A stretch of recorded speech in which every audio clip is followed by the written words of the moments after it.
बातें करते हम खेतों की और उसके रखवाली की।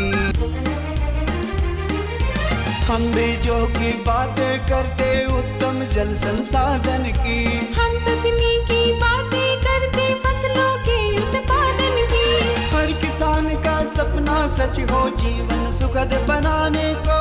गाँव-गाँव के हर आंगन का प्यारा सा ये दर्शन। कृषि दर्शन, कृषि दर्शन, कृषि दर्शन, कृषि दर्शन, कृषि दर्शन, कृषि दर्शन, कृषि दर्शन, कृषि दर्शन। किसान भाई बहन मन नमस्कार, जोहार। कृषि दर्शन कार्यक्रम में रोरमन का बहुत बहुत स्वागत है। और किसान भाई बहन मन देखो, रोरमन के हमेशा हम कहिला कि खेत हो या बारी, पशुपालन हो या फुलवारी, हर किस्म का जानकारी रोरमन के ई कार्यक्रम से मिलेला, है नहीं। तो किसान भाई बहन कहे कर मतलब है कि जानकारी हमारे बाद में लेवब। चलो आगे हमारे देखा थी कृषि समाचार। नमस्कार, कृषि समाचार में आपका स्वागत है। मैं हूं शिखा स्वरूप। आइए देखते हैं आज कृषि समाचार में क्या है खास। गांव को स्मार्ट बना रहा है एग्री स्मार्ट ग्राम योजना। मवेशियों को खुरपका मुंह पका रोग से बचाने के लिए करवाएं टीकाकरण। लाह छुड़ाने के लिए उत्तम यंत्र है दावली। एग्री स्मार्ट ग्राम योजना से झारखंड के गांवों को स्मार्ट बनाने की योजना है। इस योजना के तहत पहले चरण में राज्य के 100 गांवों का चयन कर उसका निरीक्षण कर अन्य योजनाओं के साथ जोड़कर कार्य करते हुए इन गांवों का समग्र विकास करने की योजना है। बरसात के मौसम में पाले गए मवेशियों में प्रमुख रूप से खुरपका मुंह पका रोग लगते हैं। यह रोग मवेशियों में ना लगे, इसके लिए टीकाकरण सबसे अच्छा उपाय है। वर्ष में 2 बार पशुओं को खुरपका मुंह पका रोग का टीकाकरण लगवाना बहुत ज़रूरी होता है, एक बरसात में और एक जाड़े में। यह रोग विषाणु जनित होते हैं और बहुत तेज़ी से दूसरे पशुओं में फैलते हैं। रोग हो जाने की स्थिति में इलाज कठिन होता है, इसलिए बचाव आवश्यक है। मसालों में मिर्च हमारे झारखंड में प्रमुख रूप से उपजाई जाती है। वर्तमान समय में मिर्च की पूसा ज्वाला, स्वर्ण तेजस्वी नामक प्रभेदों की बुआई कर कृषक लाभान्वित हो सकते हैं। मिर्च की ये किस्में झारखंड के मिट्टी और जलवायु में अच्छा उत्पादन देने के लिए प्रख्यात है। पूसा ज्वाला और स्वर्ण तेजस्वी मिर्च के वैसे प्रभेद हैं जो झारखंड की जलवायु और मिट्टी में बेहतर उपज देते हैं। इनके 500 से 600 ग्राम बीज प्रति हेक्टेयर की दर से बुआई कर उचित कृषि कार्य को करके लगभग 80 से 100 क्विंटल हरा मिर्च प्राप्त किया जा सकता है। बोदी की फसल में इन दिनों जेसिडिया ब्लैक एफिड कीट लगते हैं। फल के पास काला धब्बा दिखाई देना इस कीट के लक्षण है, जिससे फसल की गुणवत्ता को नुकसान होता है। इन कीटों के नियंत्रण के लिए मेलाथियान या रोगर नामक दवा का छिड़काव करना चाहिए। दवा 2.5 मिली दवा प्रति लीटर पानी की दर से मिलाकर 15 दिनों के अंतराल पर खेतों में 2 से 3 बार छिड़काव करने से इन कीटों से निजात पाई जा सकती है। दावली एक ऐसी उपकरण है जिसकी सहायता से लाह लगी टहनियों से लाह को आसानी से छुड़ाया जा सकता है और यह उपकरण लाह को बर्बाद भी नहीं होने देता। इसके इस्तेमाल में कृषक अपना समय और मेहनत दोनों बचा सकते हैं। इस छोटे से उपकरण का नाम है दावली। लाह लगी टहनियों से लाह छुड़ाने के लिए इसका निर्माण किया गया है। हाथों या पारंपरिक औजारों से लाह छुड़ाने में समय और मेहनत दोनों ज़्यादा लगते हैं। इस दावली नामक उपकरण की सहायता से एक दिन में लगभग 8 किलो लाह टहनियों से छुड़ाया जा सकता है। और अब मंडी भाव में अनाजों के वर्तमान भाव जानने के लिए चलते हैं हमारे सहयोगी के पास। धन्यवाद शिखा। दर्शकों, मंडी भाव की जानकारी देने के लिए आज हम आप पहुंचे हैं पंडरा बाजार समिति पंडरा, जहां से हम आपको देने जा रहे हैं आज के मंडी भाव की जानकारी। दर्शकों, सबसे पहले हम आज लेने जा रहे हैं दाल को, जिसमें हम लेंगे मूंग दाल, जिसका प्रति क्विंटल दर है 10,300 रुपये। दूसरे में हम लेंगे आटा को। आटा का प्रति क्विंटल दर है 2,900 रुपये। तीसरे में हम लेंगे चावल, जिसमें हम लेंगे परमल चावल को, जिसका प्रति क्विंटल दर है 3,700 रुपये। दर्शकों, आज हम आलू को भी लेंगे, जिसमें 2 किस्म के आलू हैं, जिसमें लाल आलू का प्रति क्विंटल दर है 2,200 रुपये। वहीं सफ़ेद आलू का प्रति क्विंटल दर है 1900 रुपये। और आखिरी में हम लेंगे टमाटर, जिसका प्रति क्विंटल दर है 1200 रुपये। तो दर्शकों, आज के मंडी भाव में बस इतना ही। आइए आपको वापस लिए चलते हैं स्टूडियो। कृषि समाचार में आज इतना ही। अगले अंक में फिर मुलाकात होगी कुछ ताजा तरीन खबरों के साथ। तब तक के लिए दीजिए इजाजत। नमस्कार, जोहार। कृषि समाचार में रोरेमन तकनीक कर बारे में, उपकरण कर बारे में, मौसम कर हाल कर बारे में और कृषि संबंधी नवा जानकारी मिल लग। एक बेना हो जा है एक छोटा सा विराम के। हम विराम के बाद घूर के आवा थी और रोरेमन की जानकारी देवा थी। भारत सरकार के कृषि एवं किसान कल्याण मंत्रालय अंतर्गत क्षेत्रीय एवं जैविक प्राकृतिक खेती भुवनेश्वर के तत्वाधान में रांची जिले के नगड़ी प्रखंड के पंचदिया में 1 दिवसीय किसान प्रशिक्षण प्रदर्शनी कार्यशाला का आयोजन किया गया। आयोजन का उद्देश्य किसानों को जैविक एवं प्राकृतिक खेती हेतु प्रेरित करना है। इस अवसर पर बोलते हुए किसान ने कहा है कि इस प्रोग्राम का उद्देश्य यह है कि जो अभी हमारे यहाँ बहुत सारी बीमारियाँ आ रही हैं, तो केंद्र सरकार का ध्यान इसकी तरफ गया। तो सभी हम लोग भुवनेश्वर में पोस्टेड हूँ मैं, तो उसके अंतर्गत में हम लोगों को जिम्मेदारी गई है। 6 राज्यों के अंतर्गत ये जिम्मेदारी दी गई है कि हमें क्षेत्रीय जैविक खेती एवं उसके साथ साथ प्राकृतिक खेती का भी विस्तार करना है और किसानों को प्रशिक्षण देना है और अवेयर करना है उनको। हम गांव के भी कुछ काम को भी करते हैं और जैविक खेती भी करते हैं, बिना खेती रासायनिक खाद से, खाली गौमूत्र से भी करते हैं और गोबर खाद से भी। और हम लोग खाद दूध नहीं देते हैं ज़्यादा करके, केवल हम लोग गोबर खाद भी करते हैं और केचुआ खाद से भी करते हैं हम लोग। मेरा बाबूजी खेती करते आए थे और हम भी खेती करते आ रहे हैं। पहले हम लोग, हमारा दादा परदादा सब खेती करते थे खाद से, गोबर खाद, और उस समय इतना रासायनिक खाद नहीं होता था, नहीं के बराबर थे उस समय। जब से रासायनिक खाद का प्रयोग हुआ उस समय से यहाँ का मिट्टी बंजार होने लगा। अब धीरे धीरे हम लोग सोचे कि भाई हम लोग भी रासायनिक खेती को छोड़कर जैविक खेती में हम लोग आएंगे। और जब भी मेरा सब्जी बाज़ार में जाता है तो सबसे पहले हम बोलते हैं कि सर मेरा ऑर्गेनिक खाद का खेती फसल है, इसलिए मेरा फसल सबसे पहले बिकता है बाज़ार में। फील्ड में हम लोग किसान को बोलते हैं कि जैविक खाद से हम लोग को कैसे फ़ायदा आता है। हम लोग को इनकम में भी देखना है कि इनकम में फ़ायदा और अपना स्वास्थ्य के लिए भी। स्वास्थ्य हम लोग जैविक से हम लोग खेती करके खाने से हम लोग का जो बीमारी है वो कम हो जाती है और हम लोग स्वस्थ भी रहते हैं। और इसमें सभी किसान धीरे धीरे करके जुड़ रहे हैं और इसमें से लाभ उठा रहे हैं किसान लोग।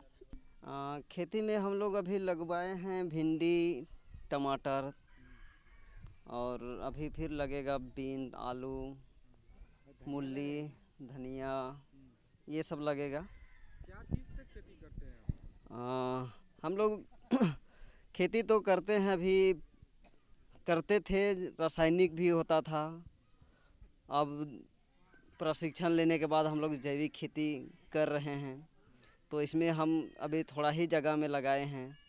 अब इसका धीरे धीरे स्टार्ट कर रहे हैं, लगाने का स्टार्ट कर रहे हैं। नमस्कार किसान भाइयों, जैसा कि आप लोग देख रहे हैं कि यहाँ पर हम लोग ने 1 दिवसीय एक प्रशिक्षण कार्यक्रम का आयोजन किया है।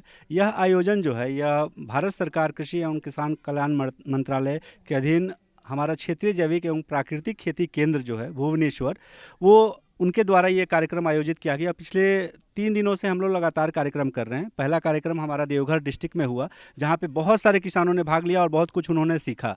कई प्रशिक्षक वहाँ पर आए थे, उन्होंने कृषकों को प्रशिक्षण दिया और डेमोन्स्ट्रेशन करके दिखाया कैसे जीवामृत वगैरह बनाया जाता है। कल हमारी एक प्रशिक्षण कार्यक्रम का आयोजन किया गया था रामगढ़ जिले में, जहाँ पे कम से कम 150 किसानों ने भाग लिया और उन्होंने जैविक खेती के लाभ के बारे में जाना। वहाँ भी हमारे प्रशिक्षक और भी कई गणमान्य अतिथि थे जिन्होंने जैविक खेती के विषय में बहुत ही अच्छी जानकारी हमारे किसान भाइयों को दी। तो किसान भाई बहन, विराम के बाद रोरेमन के बाद फिर से स्वागत है।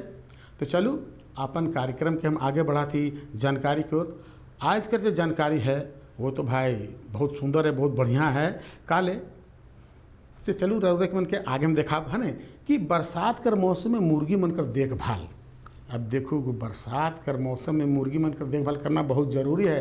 कहा है कि उकर में कई किस्म कर बीमारी होएला, उमन कर खान पान, उमन कर रख रखाव, ये सब कर जानकारी रोड में चाहिए।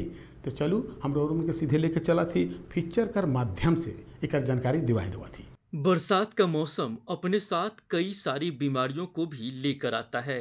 इस मौसम में इंसानों के साथ साथ जानवरों और पक्षियों तक में भी इन्फेक्शन का खतरा रहता है।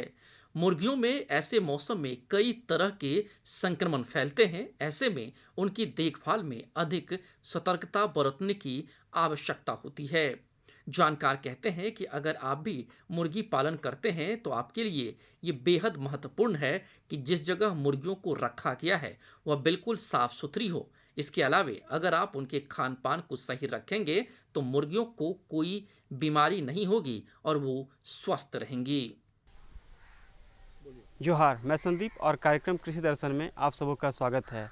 कृषि दर्शन कार्यक्रम के माध्यम से कृषि की समसामयिक घटनाओं से हम आपको रूबरू कराते हैं। इसी कड़ी में हम आप पहुँचे हैं रांची के बिरसा कृषि विश्वविद्यालय के रांची पशु चिकित्सा महाविद्यालय में और हमारे साथ यहाँ के डीन डॉक्टर सुशील कुमार जी हैं। आइए उनसे हम जानते हैं बरसात के मौसम में मुर्गियों की देखभाल किस तरीके से की जाए। सर, आपका हमारे कार्यक्रम में बहुत बहुत स्वागत है।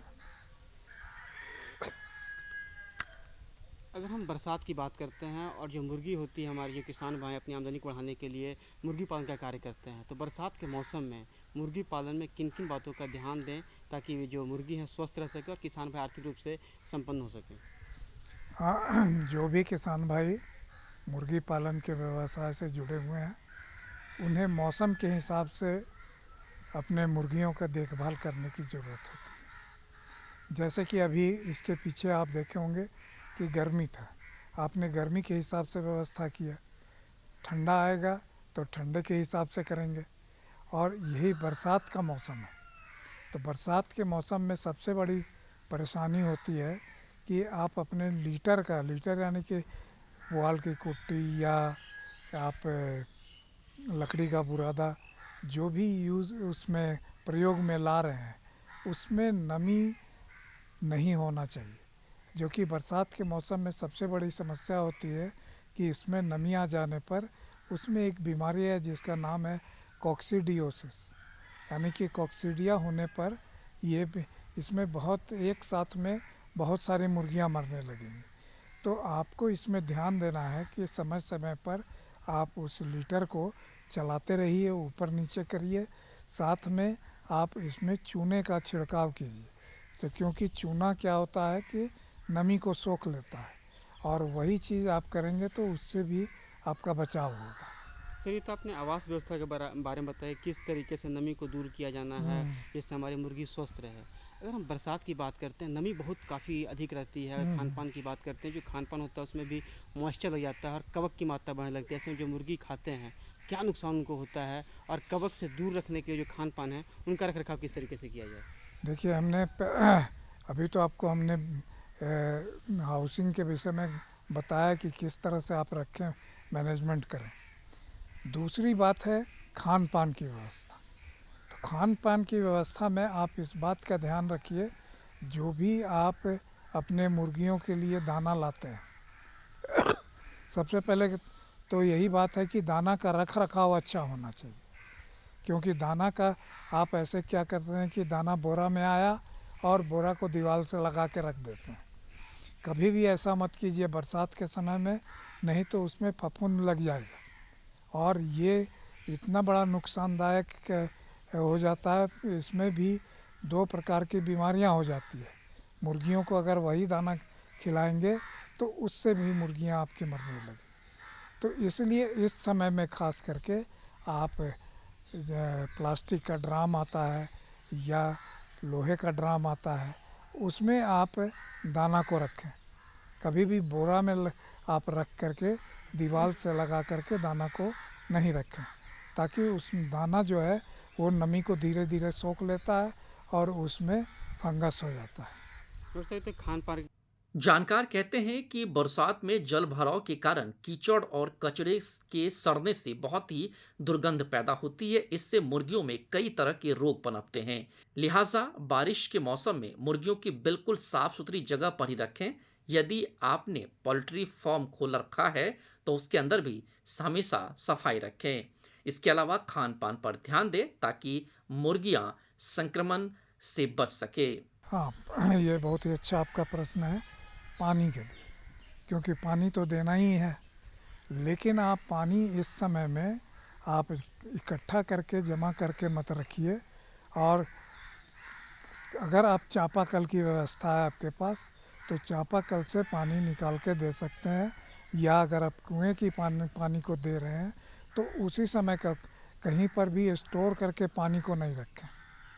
दूसरा चीज़ इसमें क्या है, आजकल वाटर सैनिटाइज़र बाज़ार में बहुत सारे उपलब्ध हैं और वो ज़्यादा आपको कॉस्टली भी नहीं है और उसका सिर्फ 2 बूंद पानी में मिलाना रहता है। आप उस वाटर सैनिटाइज़र का प्रयोग करें ताकि जो भी उसमें ज़्यादातर इस समय एक ई कोलाई बैक्टीरिया है उसका ही इन्फेक्शन होने का ज़्यादा चांसेस रहता है। तो इससे बचाव के लिए आप वाटर सैनिटाइज़र का प्रयोग कीजिए और पानी आप फ्रेश पानी लीजिए और उसको ही मुर्गियों को पीने के लिए दीजिए। हाँ, इस संक्रमण तो देखिए सभी फार्म में होना कोई ज़रूरी नहीं है। ये जहाँ पर रख रखाव अगर कुछ बड़ी मुर्गियों को रखे हुए हैं तो उसमें आपको संक्रमण होने की, ये जो आप कह रहे हैं कि कट गया या इस तरह का हो गया, तो उस तरह के मुर्गियों का सबसे पहला काम है जिसको भी संक्रमण हुआ है उसको आप अपने उस झुंड से हटाइए। नहीं तो झुंड में रहने पर तो उसमें धीरे धीरे क्या करेंगे कि सारे मुर्गियां उसमें चोंच मारना शुरू करेंगे। जहां ब्लीडिंग हुआ और उसके बाद देखेंगे कि सारे मुर्गियां उस पर चोंच मार मार के उसके ज़ख़म को और भी बड़ा कर देंगे। तो इसीलिए इस तरह के होने पर आप उस तरह की मुर्गियों को आप अलग व्यवस्था करिए रखने का, ताकि वो मुर्गियों के झुंड में ना रह सके। विशेषज्ञ कहते हैं कि बरसात के मौसम में उमस और ह्यूमिडिटी बढ़ जाती है। इसके चलते मुर्गियों के चारे में फंगस लगने लगते हैं, कीड़े भी पनपने की संभावनाएं बढ़ जाती है। यदि वे संक्रमित चारे खाते हैं तो उनकी तबीयत खराब हो सकती है। ऐसे में मुर्गियों की मौत की संभावना भी बढ़ जाती है। लिहाजा आपको विशेष देखभाल रखने की जरूरत है। उनके आहार में नमी की मात्रा ना हो, संभव हो तो उनके आहार को धूप या हवा में सुखा दें। बरसात में देखिए खासतौर से हमने जो कहा, एक तो कॉक्सीडिया बीमारी जो हमने पहले ही कहा, इसमें आपको खूनी दस्त कहा जाता है। आप देखेंगे कि उसको डायरिया हो रहा है, उसमें साथ में ब्लड भी आ रहा है, तो ये कॉक्सीडिया का लक्षण है। और कॉक्सीडिया में आप देखेंगे कि पंख जो है मुर्गियों का वो भी खड़ा हो जाता है। तो इस तरह में आप कॉक्सीडिया की भी दवा बाज़ार में उपलब्ध है। आप बरसात अभी जैसे चल रहा है उसको आप चलाइए 3 दिन तक कम से कम। और दूसरा कि आप लीटर का मैनेजमेंट सही करेंगे तो इससे आपका बचाव हो सकता है। दूसरी बात है डिवर्मिंग, जो पेट के अंदर जो कीड़ा होता है ये भी बरसात के अंदर में ज़्यादा बढ़ने की संभावना रहती है।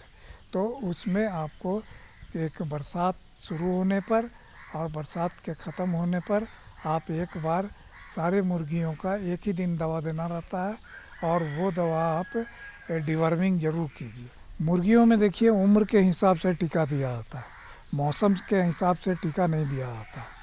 अगर आपके चूजे हैं तो उनको आप जानते होंगे, अगर मुर्गी पालन से जुड़े हैं तो F1 टीका आपको 4 दिन के अंदर में चूज़ों को दे देना है।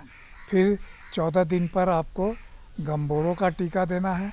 उसी प्रकार से फिर आपको 8 सप्ताह की हो जाती हैं मुर्गियाँ तो उसमें आपको रानीखेत का दूसरा टीका देना है। तो ये मुख्य टीका उम्र के हिसाब से है, चाहे वो बरसात हो तब भी, गर्मी हो तब भी, जाड़ा हो तब भी। किसान भाई, आपने देखा बरसात के मौसम में मुर्गियों की देखभाल किस तरीके से करनी है। सबसे प्रमुख जो है आवास व्यवस्था है। आवास गीला नहीं हो, गीला होने से ही समस्या हो सकती है, इसलिए आवास को जितना से अधिक उसको सूखा रखना है, उसमें चूना का छिड़काव करना है, तुम्हारी मुर्गियाँ स्वस्थ रहेंगी। डॉक्टर साहब ने जो बातें बताया निश्चित तौर पर उसका आप उपयोग करते हैं तो आपकी मुर्गियाँ स्वस्थ रहेंगी और आर्थिक रूप से भी आप सशक्त रहेंगे। डॉक्टर साहब का बहुत बहुत धन्यवाद, आपने हमारे जानकारी दी, इसलिए आपका बहुत बहुत धन्यवाद। तो देखो ये जानकारी मिल गलक। अब रोरेमन अपन मुर्गी के देखभाल बेस से करब है नहीं, करब नहीं। आगे चलो अपन कार्यक्रम के हम और आगे बढ़ाते दूसर जानकारी को। तो दूसर जानकारी है वो हर किसान भाई बहन मन के जानना बहुत जरूरी है। जरूर से है कि देखो अगर और खेती बाड़ी करत ही तो उकर में मिट्टी जांच कर उकर महत्व कर बात जानना जरूरी है। हाँ, तो कहे कर मतलब है आज कर जो जानकारी है मिट्टी जांच के महत्व एवं लाभ। अब देखो एगो कहे कर मतलब है कि अगर हमके कोई बीमारी हो गलक और हम डॉक्टर पास गेली और डॉक्टर साहब हमके दवाई दिलाएं और दवाई खा के पूछब कि भाई कैसे का फायदा होगी, है नहीं, तो गलती है नहीं। तो से ले अगर रोरेमन मिट्टी कर जांच करवा थी तो कर से ई पता लागेला कि मिट्टी में कौन सा रोग है नहीं, तो उकर में कीटनाशक खाद वगैरह डाल के मिट्टी का जांच करवा के ओके बढ़िया बना सकीला और खेती कर सकीला।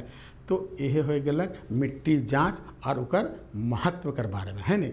तो चलो इकर में और विशेष जो जानकारी है वो हमरे कर विशेषज्ञ साहब हैं उनका से जानकारी दिवा देवा थी। दर्शकों नमस्कार, कृषि दर्शन कार्यक्रम में आप सभी का स्वागत है। आज हमारे साथ हैं क्षेत्रीय कृषि अनुसंधान केंद्र दुमका के associate director doctor Rakesh Kumar ji, जिनसे हम बातचीत करेंगे और जानेंगे कि मिट्टी जांच का क्या महत्व है और इससे हमारे किसान भाइयों को क्या क्या लाभ है। सर, आपका हमारे कार्यक्रम में बहुत बहुत स्वागत है। धन्यवाद। सर, अगर हम दुमका की बात करें तो यहाँ पर हमारे किसान भाई जो है बहुत सारी खेती वगैरह करते हैं, लेकिन चूँकि अगर मिट्टी जांच हो जाए तो फसल में बहुत अनुकूल प्रभाव पड़ता है, क्योंकि अगर मिट्टी जांच होगा तो उसी के अनुकूल वो फसल भी लगाएंगे और उनको अच्छा लाभ मिल पाएगा। तो मिट्टी जांच का पहले तो हम आपसे ये जानना चाहेंगे कि महत्व क्या है और इसका लाभ किस प्रकार से किसान भाई ले सकते हैं। धन्यवाद आप लोगों को कि आप लोगों ने सो इतने दूर से आज क्षेत्रीय कृषि अनुसंधान केंद्र में आए हैं। देखिए, मिट्टी एक अनमोल वस्तु है, बहुत ही अनमोल वस्तु है। मिट्टी की सेवा यदि हम लोग करें तो हमको लगता है कि ये किसान भाई या जो भी है प्रकृति में बैठे हुए जितने भी जीव जंतु हैं उन सबके लिए मिट्टी बहुत ही आवश्यक चीज़ है। मिट्टी जांच करने से बहुत सारे फ़ायदे हैं। सबसे बड़ा फ़ायदा ये है कि मिट्टी में हर तरह का उर्वरक शक्ति पाई जाती है, हर तरह का है सो उसमें जो है सो आपके है सो न्यूट्रिएंट्स पाए जाते हैं। जो न्यूट्रिएंट्स है सो पेड़ पौधे को बढ़ाव में, उसके फल के उत्पादन में बहुत सारा सहायक होते हैं। पहला ये है कि मिट्टी जांच करने का सबसे मुख्य है सो कारण ये है कि जब किसान भाई लोग है सो पौधे जब लगाते हैं तो वो पौधे जो लगाते हैं सो मिट्टी से है सो जो है सो प्रमुख तत्व है जो पौधे के फायदे के लिए है उसको है सो वो मिट्टी से वो ले लेते हैं पौधे। तो जो मिट्टी से पौधे जो ले लेते हैं तो मिट्टी में जो भी है सो तत्व है और जो भी तत्व है जैसे नाइट्रोजन हो गया, फास्फोरस हो गया, पोटास हो गया, कैल्शियम हो गया, इस तरह से बहुत सारे तत्व हैं मिट्टी में जो कि पाए जाते हैं, जो कि हर है सो मुख्य है, माने उसकी एसेंशियलिटी है कि है सो उसके बिना है सो पौधे का जीवन ठीक से नहीं है सो पूरा कर पाएगा। इसलिए हम चाहते हैं कि किसान भाइयों आप आइए, मिट्टी को लेके आइए हमारे क्षेत्र में, हमारे इस कृषि अनुसंधान केंद्र में, और हम लोग है सो आपके मिट्टी को जांच करेंगे और करके आपको हम देंगे कि इस मिट्टी में यदि आपको है सो गेहूं की फसल लगाना है या आपको है सो कोई मक्के की फसल लगाना है या आपको है सो लगाना है धान की फसल, तो उस हालत में है सो आपको कौन कौन सी फर्टिलाइज़र देना है, कौन कौन सी खाद की देना है और कितनी मात्रा में देना है, ताकि आपकी फसल जो आज के समय में जो आप फसल उत्पादन कर रहे हैं उससे अधिक मात्रा में आपको फसल का उत्पादन मिले आपको, ताकि है सो आपको है सो उसकी आमदनी भी मिले। यदि फसल का उत्पादन ज़्यादा होगा तो निश्चित रूप से आपको आमदनी भी मिलेगा। इसलिए हम चाहेंगे कि किसान भाइयों आप आइए, मिट्टी लेके आइए। मिट्टी के नमूना लेने का भी एक अलग विधि है जो कि हम लोग जब भी कोई ट्रेनिंग करते हैं उस ट्रेनिंग के में है सो हम लोग बताते हैं कि मिट्टी के नमूना कैसे लिया जाता है, कब लिया जाता है, और है सो उस देने के बाद आप है सो उसमें नाम पता ये सब लिख के दीजिए, ताकि हम जब हम लोग टेस्ट करें उसका प्रशिक्षण करें हम लोग तो आपको है कि रिपोर्ट दें और आपके नाम से रिपोर्ट हो और आपको बतलाया जाएगा कि है सो आपको कौन कौन सा फसल लगाया जाएगा और कौन सा चीज़ में है सो कितनी खाद की मात्रा डाली जाएगी सो। तो देखो आज रौरम के दो गो जानकारी मिल है नहीं कि बरसात कर मौसम में मुर्गी मन के देखभाल और मिट्टी जांच कर महत्व और उकर लाभ कर बारे में। तो देखो किसान भाई बहन मन रौरो मन के जानकारी लाइन के देवे घरीला है ना, और साथ में यहो कहिला कि रौठिन अगर कोई जानकारी सन है या हमरे से कोई जानकारी चाहिए तो पता के लिखना जरूरी है नहीं, तो पता के लिखो नहीं। पता है कार्यक्रम कृषि दर्शन द्वारा केंद्र निदेशक दूरदर्शन केंद्र रातूर रांची, और पिन कोड संख्या लिखना बहुत जरूरी है, इके भूले के नखे है नहीं। तो पिन कोड संख्या लिखो लिखवा देवा थी 834001 है नहीं। तो कहे कर मतलब है किसान भाई बहन मन आज रोरे मन मनोज वर्मा के इजाज़त दो मकिल यह दिना और यह बेरा नवा जानकारी के साथ और उपस्थित हुआ। तब तक नमस्कार, जोहार। कृषि दर्शन कृषि दर्शन कृषि दर्शन कृषि दर्शन कृषि दर्शन कृषि दर्शन कृषि दर्शन कृषि दर्शन।